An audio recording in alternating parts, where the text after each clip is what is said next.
Magandang araw, narito na ang headlines dito sa Philippine News Agency. Tiniyak ng Department of Social Welfare and Development na tutulungan ito ang mga magsasakang apektado ng El Nino. Ayon kay DSWD spokesperson Romel Lopez, maaaring makakuha ng ayuda ang mga magsasaka sa ilalim ng Assistance to Individuals in Crisis Situations o AICS. Prioridad anya ng ahensya na maabutan ng tulong ang mga nasa vulnerable sector na maapektuhan ng anumang krisis tulad ng El Nino.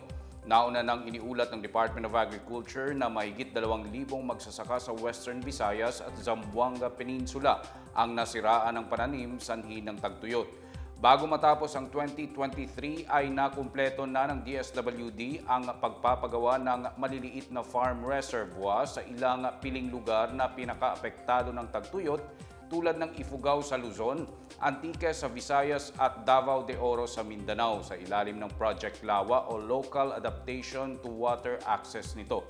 Naglaan din ang ahensya ng 50 milyong pisong ayuda sa ilalim ng Cash for Work program para sa mga apektadong magsasaka sa Ilocos Norte. Ayon sa Pag-asa, posible pang tumindi ang El Nino sa bansa at tumagal hanggang Pebrero.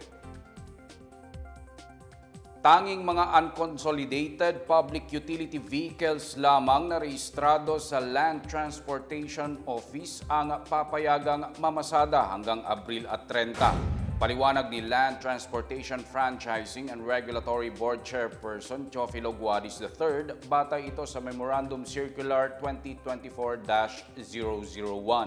Sa ilalim ng panuntunan, binibigyan ng provisional authority ang mga individual na operator na hindi pa consolidated na mag-operate hanggang Abril at 30. Ang bagong deadline para sa consolidation basta't rehistrado sila sa LTO. Matatanda ang inaprubahan ni Pangulong Ferdinand R. Marcos Jr. ang 3 buwang pagpapalawig ng consolidation period sa ilalim ng Public Transport Modernization Program. Sa mga rutang sakop ng Local Public Transport Route Plan o Route Rationalization, papayagang mag-consolidate sa mga rutang wala pang consolidated na kooperatiba hanggang Disyembre at 31 ng nagdaang taon. Sa mga hindi naman sakop ng Route Rationalization, papayagang mag-consolidate kung 40% sa mga nasa naturang ruta ay hindi consolidated. Binigyan din ng hanggang Abril at 30 ang mga operator na kumpletuhin ang bilang ng mga i-a-apply na unit para magpa-consolidate.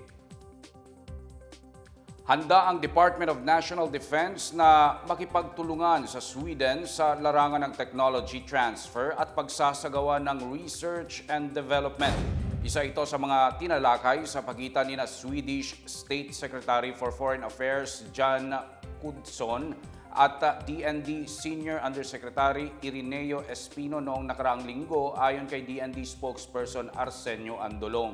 Anya, ipinagmalaki ni Knutsson ang malakas na industriya ng depensa ng Sweden laban sa mga banta pati na rin ang cost-effective na material ng bansa, partikular na ang kanilang mga eroplano. Ipinaabot naman ni Espino na bukas ang DND na makipagtulungan sa Sweden upang mapalakas pa ang kakayahan ng bansa sa larangan ng depensa at mas mapaigting pa ang proteksyon sa ating kasarinlan. Pinag-usapan din ng dalawang opisyal ang mga pangkaraniwang hamon sa seguridad na parehong kinakaharap ng Pilipinas at Sweden. Kabilang din sa tinalakay ang usapin ng climate change, ang patuloy na gyera sa Ukraine, ang tensyon sa Cross Strait, ang issue sa South China Sea, at ang pagpapatibay ng cybersecurity framework. Nagpaalala ang Philippine National Police o PNP sa publiko na maging maingat sa pagbibigay ng personal na impormasyon online at sa pag-click ng mga website links. Ayon kay Major General Sidney Hernia, direktor ng PNP Anti-Cybercrime Group, tumaas ng 12.2% ang mga kaso ng cyber identity theft noong nakaraang taon. Sa isang payag, sinabi ni Hernia na nakapagtala ang Anti-Cybercrime Group ng 1,597 na kaso ng cyber identity theft noong 2023, kumpara sa 1,402 na kaso noong 2022. Anya, ang mga ganitong uri ng krimen ay may karampatang parusa sa ilalim ng Republic Act 10175 o ang Cybercrime Prevention Act of 2012. Dagdag pa ng PNP, nagaganap ang cyber identity theft sa pamamagitan ng phishing, scams o pag-download ng malicious softwares. Gumagamit din ang mga cybercriminal na mga social media platforms, unsecured networks, compromised ATMs at nangangalap ng data breaches sa mga kumpanya, gobyerno o educational websites. Sa loob ng 2 taon, 20 katao na ang inaresto sa pamamagitan ng inquest at regular filing at may iba pang kaso na kasalukuyang iniimbestigahan o isinangguni sa ibang ahensya ayon sa PNP. Kinilala ang Baguio City sa Benguet, Ilagan City sa Isabela at Tabuk City sa Kalinga bilang pinakamalinis na syudad ng turismo sa bansa. Sa ginanap na Tourism Standard Awards sa Association of Southeast Asian Nations sa Vientiane, Lao noong nagdaang linggo, sinabi ng Department of Tourism na kabilang ang nasabing mga syudad sa mga paboritong destinasyon ng mga turista sa bansa. Ayon sa DOT, matatagpuan sa nasabing mga lugar ang iba't ibang man-made, natural at cultural attractions. Ito na ang pangatlong beses na nagkamit ng pagkilala ang Baguio City, 2 beses naman para sa Ilagan City at unang pagkakataon para sa Tabuk City.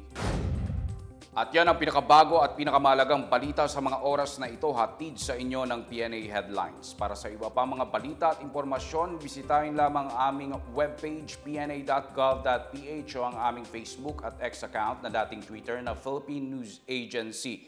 Ipinapalabas din ang PNA Headlines sa Facebook page ng serbisyo. Mapapanood din ang PNA Headlines sa pamamagitan ng link sa website ng News and Information Bureau sa ilalim ng PNA News, sa YouTube account ng Philippine News Agency at sa Facebook page ng Presidential Communications Office o PCO. Ako si Wilnard Bacelonia, ito ang PNA Headlines na gatid ng mga balitang nagbubuklod sa bagong Pilipinas.